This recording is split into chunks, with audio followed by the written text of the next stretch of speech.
بسم اللہ الرحمن الرحیم۔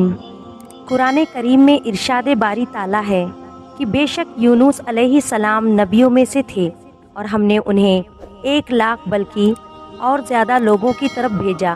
حضرت یونس علیہ السلام عراق کے علاقے نینوا میں نبی بنا کر بھیجے گئے تھے۔ یہ آشوریوں کا پایہ تخت تھا۔ انہوں نے 1,00,000 بنی اسرائیلیوں کو قیدی بنایا ہوا تھا۔ چنانچہ ان کی ہدایت اور رہنمائی کے لیے اللہ تعالیٰ نے ان کی طرف حضرت یونس علیہ السلام کو بھیجا۔ حضرت یونس علیہ السلام ایک عرصے تک اپنی قوم کو توحید کی دعوت دیتے اور بت پرستی سے روکتے رہے، مگر قوم نے ان کی دعوت قبول کرنے سے انکار کر دیا۔ صرف یہی نہیں بلکہ غرور اور تکبر میں مبتلا یہ لوگ دوسرے نافرمان قوموں کی طرح آپ کی دعوت کا مذاق بھی اڑاتے رہے۔ یہ لوگ کفر نافرمانی میں اتنے غرق ہو چکے تھے کہ کوئی واعظ ان پر اثر نہ کرتا، نہ حضرت یونس علیہ السلام کی کوئی دلیل ان کے لیے کارگر ثابت ہوتی۔ حضرت یونس علیہ السلام نے جب یہ دیکھا کہ قوم پر واعظ و نصیحت کا کوئی اثر نہیں ہو رہا تو انہوں نے اللہ تعالیٰ سے دعا کی اور بحکم خداوندی قوم میں یہ اعلان کرا دیا کہ 3 دن کے اندر اندر ان پر عذاب آنے والا ہے۔ پھر آپ بستی سے نکل گئے۔ قوم نے جب عذاب کے آثار دیکھے تو وہ اپنی عورتوں، بچوں، حتیٰ کہ جانوروں سمیت ایک میدان میں جمع ہو گئے اور اللہ تعالیٰ کی بارگاہ میں عاجز اور انکساری کے ساتھ توبہ استغفار شروع کر دی۔ اللہ تعالیٰ نے ان کی دعا قبول فرما کر ان پر سے عذاب ٹال دیا۔ حضرت یونس علیہ السلام ہر آنے جانے والے مسافر سے اپنی قوم کا حال معلوم کرتے رہتے تھے۔ انہیں جب یہ معلوم ہوا کہ اللہ تعالیٰ نے ان کی قوم سے عذاب ٹال دیا ہے تو انہوں نے اپنی تکذیب کے بعد اس قوم میں واپس جانا پسند نہیں کیا، بلکہ ان سے ناراض ہو کر کسی اور طرف روانہ ہو گئے۔ ارشاد باری تعالیٰ ہے کہ اور مچھلی والے کو یاد کرو جبکہ وہ ناراض ہو کر چلا گیا تھا۔ جب حضرت یونس علیہ السلام نے بحکم خداوندی قوم میں یہ اعلان کر دیا تھا کہ تم پر 3 دن کے اندر اللہ کا عذاب نازل ہوگا تو اس پر قوم نے حضرت یونس علیہ السلام کے اس اعلان پر آپس میں مشورہ کیا۔ اس بات پر اتفاق ہوا کہ حضرت یونس علیہ السلام کو کبھی جھوٹ بولتے نہیں دیکھا گیا، لہٰذا ان کی بات کو نظر انداز نہیں کرنا چاہیے۔ بزرگوں کے مشورے پر یہ طے کیا کہ رات کو حضرت یونس علیہ السلام اگر اپنے گھر میں مقیم رہتے ہیں تو سمجھ لو کہ کچھ نہیں ہوگا، اور اگر وہ یہاں سے کہیں اور چلے جاتے ہیں تو یقین کر لو کہ صبح عذاب ضرور آئے گا۔ آپ رات ہی کو گھر سے رخصت ہو گئے تھے۔ صبح ہوئی تو گہرے بادلوں کی شکل میں سیاہ دھواں بستی والوں کے سروں پر منڈرانے لگا۔ عذاب کے آثار ظاہر ہونا شروع ہوئے تھے۔ چنانچہ اہل عقل کے مشورے پر سب گھروں سے نکل کر میدان میں جمع ہو گئے اور صدقے دل اور عاجز اور انکساری کے ساتھ توبہ استغفار کرنے لگے، اور اللہ تعالیٰ نے ان کی دعا قبول فرما کے ان پر سے عذاب ٹال دیا۔ حضرت یونس علیہ السلام کو جب عذاب کے ٹل جانے کی اطلاع ملی تو انہیں یہ فکر لاحق ہوئی کہ اب میں جھوٹا سمجھا جاؤں گا۔ بعض روایت میں ہے کہ ان کی قوم میں کسی کا جھوٹا ثابت ہو جانے پر اسے واجب القتل قرار دیا جاتا تھا۔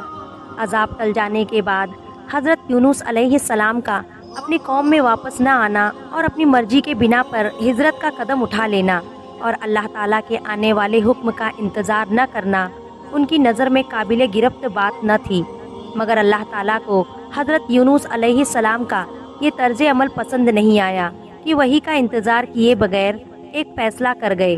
حضرت یونس علیہ السلام دریائے فرات کے کنارے پر پہنچے تو ایک کشتی کو مسافروں سے بھرا ہوا پایا۔ آپ کے اس کشتی میں سوار ہوتے ہی کشتی چلنے لگی۔ راہ میں طوفانی ہواؤں نے کشتی کو آ گھیرا۔ جب وہ ڈگمگانے لگی اور اس کے غرق ہونے کا یقین ہونے لگا تو کشتی والے اپنے عقیدے کے مطابق کہنے لگے کہ ایسا معلوم ہوتا ہے کہ کوئی غلام اپنے آقا کے پاس سے بھاگ کر آیا ہے جو اس کشتی میں سوار ہے۔ جب تک اسے کشتی سے جدا نہ کیا جائے گا نجات مشکل ہے۔ حضرت یونس علیہ السلام نے سنا تو انہیں خیال ہوا کہ اللہ تعالیٰ کو میرا نینوا سے وہی کا انتظار کیے بغیر اس طرح چلے آنا پسند نہیں آیا اور یہ میری آزمائش کے آثار ہے۔ یہ سوچ کر انہوں نے اہل کشتی سے فرمایا، اپنے آقا کے پاس سے بھاگ کر آنے والا وہ غلام میں ہوں، مجھے کشتی سے باہر پھینک دو۔ مگر ملاح اور اہل کشتی ان کی پاک بازی سے اس قدر متاثر تھے کہ انہوں نے ایسا کرنے سے انکار کر دیا اور آپس میں یہ طے کیا کہ قرعہ اندازی کی جائے۔ چنانچہ 3 مرتبہ قرعہ اندازی کی گئی اور ہر مرتبہ حضرت یونس علیہ السلام کا ہی نام نکلا۔ تب مجبور ہو کر انہوں نے حضرت یونس علیہ السلام کو دریا میں ڈال دیا یا وہ خود دریا میں کود گئے۔ اسی وقت اللہ تعالیٰ کے حکم سے انہیں ایک مچھلی نے نگل لیا۔ مچھلی کو صرف نگل لینے کا حکم دیتے ہوئے اللہ تعالیٰ نے فرمایا تھا کہ صرف نگل لینے کی اجازت ہے۔ یونس علیہ السلام تیری غذا نہیں ہے، اس لیے اس کے جسم کو کوئی تکلیف نہ پہنچے۔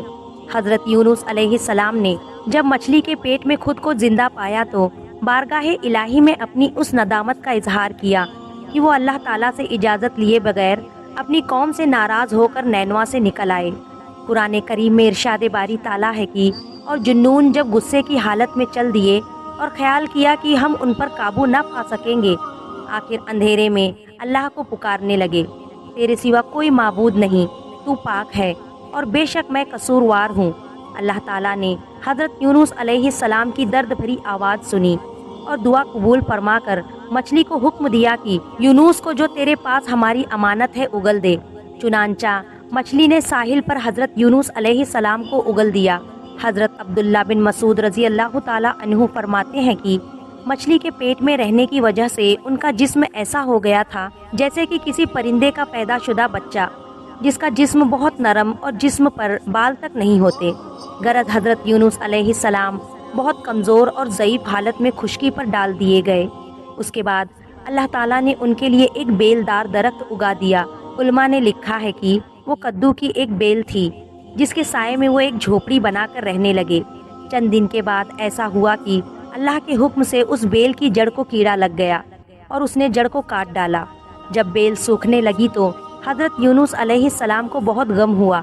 تب اللہ تعالیٰ نے وحی کے ذریعے انہیں مخاطب کرتے ہوئے فرمایا کہ یونس، تمہیں اس بیل کے سوکھنے کا بہت رنج ہوا جو ایک حقیر سی چیز ہے، مگر تم نے یہ نہیں سوچا کہ نینوا کے 1 لاکھ سے زیادہ آبادی جس میں انسان بس رہے ہیں اور ان کے علاوہ جاندار بھی آباد ہے، اسے برباد اور ہلاک کر دینے میں ہمیں کوئی ناگواری نہیں ہوئی ہوگی، اور کیا ہم ان کے لیے اس سے زیادہ شفیق اور مہربان نہیں جتنا کہ تمہیں اس بیل کے ساتھ انس ہے جو تم وحی کا انتظار کیے بغیر قوم کو بددعا دے کر ان کے درمیان سے نکل آئے۔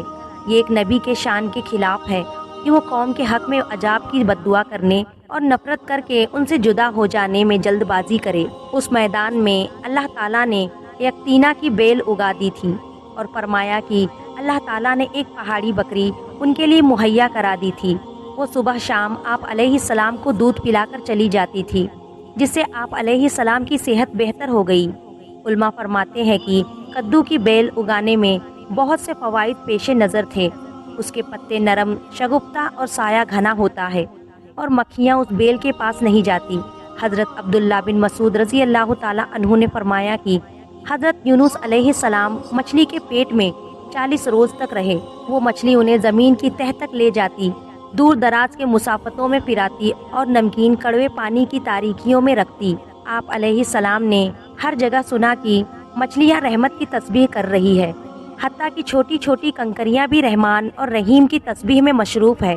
تفسیر ابن زریر میں حضرت ابو ہریرہ رضی اللہ تعالیٰ عنہ سے مقتول ہے کہ مچھلی جب آپ علیہ السلام کو لے کر سمندر کی نچلی سطح پر پہنچی تو آپ علیہ السلام نے کچھ آہٹیں سنی۔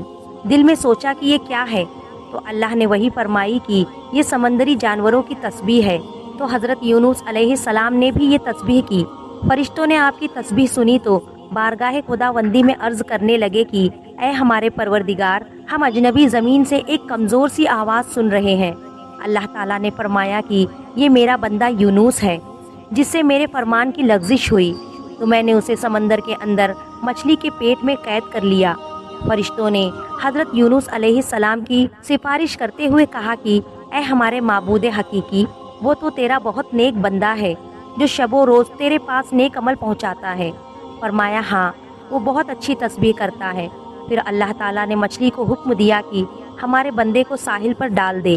تفسیر ابن زریر میں حضرت سعد بن مالک رضی اللہ تعالیٰ عنہ سے مروی ہے کہ رسول اکرم صلی اللہ علیہ وسلم نے فرمایا کہ جس نے حضرت یونس علیہ السلام کی دعا کے ساتھ دعا کی، اس کی دعا بارگاہ الہی میں قبول ہوگی۔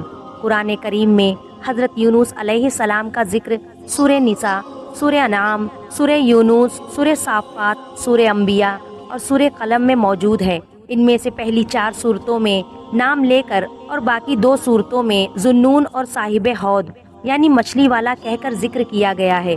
نون دراصل بڑی مچھلی کو کہتے ہیں، اور چونکہ حضرت یونس علیہ السلام کئی دن ایک بڑی مچھلی کے پیٹ میں رہے، اس لیے انہیں مچھلی والا کہا گیا۔